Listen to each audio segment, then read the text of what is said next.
Welcome to our very first episode of Hashtag Cover to Cover for 2021.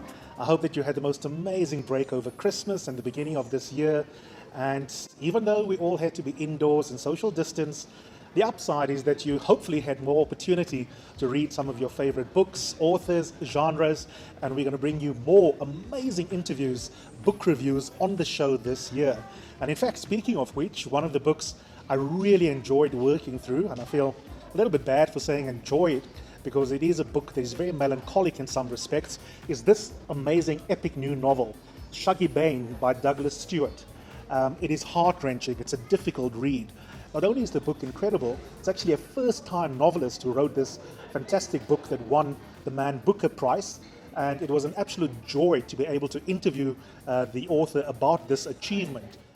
Well, Shuggie Bain for me is actually a love story. It is the love story between a mother and her youngest son, Shuggie. And it's the type of love that only children can have, the often tested, unconditional love that children can have for flawed parents. The family are struggling to survive, but the mother of the family is this beautiful, intelligent, driven, proud mother called Agnes Bain.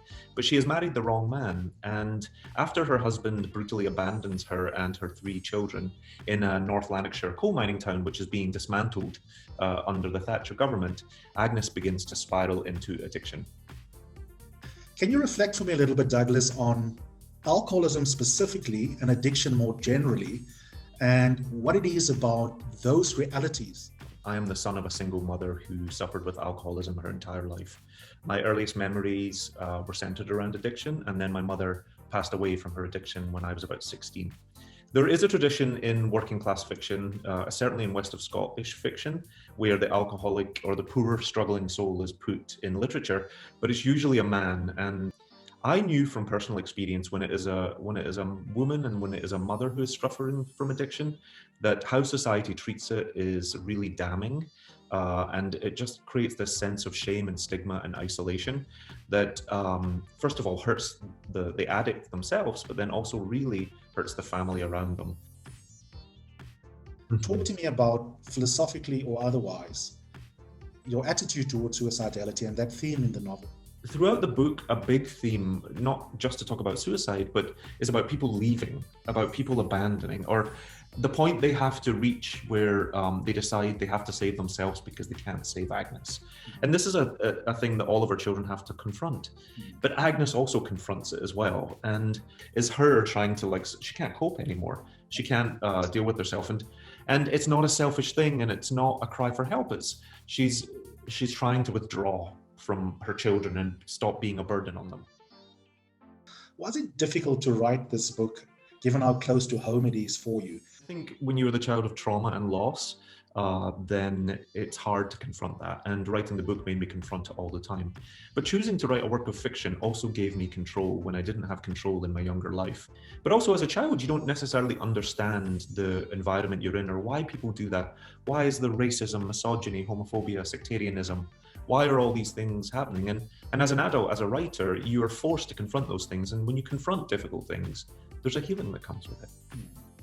And lastly, the worst thing that one wants to therefore avoid is, especially when you come from a working class background or lack of privilege, is producing a work that is anthropological gaze upon the working class.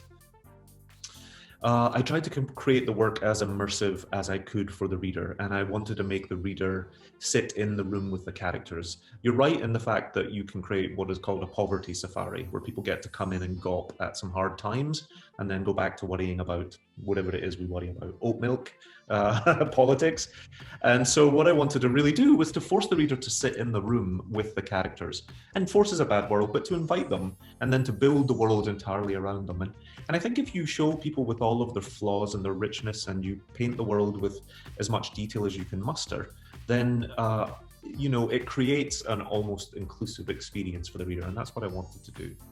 Just a couple of final things from my side. Firstly, those of you who are now desperate to read this book, then you want to go to your nearest exclusive bookstore and find a copy of this book. It is available nationwide. Alternatively, please check out the website exclusivebooks.co.za.